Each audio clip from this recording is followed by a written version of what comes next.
September মাস থেকে শীতের লাউ পাওয়া শুরু হয়ে গিয়েছে। আমি এর মধ্যে দুটো লাউ কিন্তু পেয়েও গিয়েছি।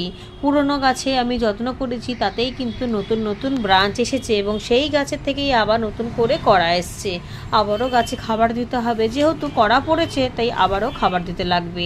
এখন আর শুধুমাত্র তরল সার দিলে যথেষ্ট না, একটু সলিড খাবার দরকার।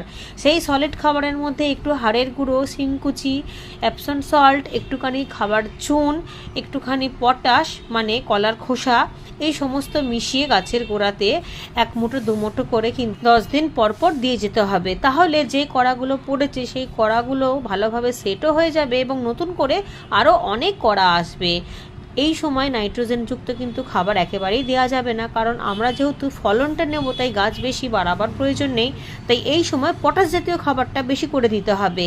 কলার খোসার জল, কলার খোসা কুচো কুচো করে বা কলার খোসার পাউডার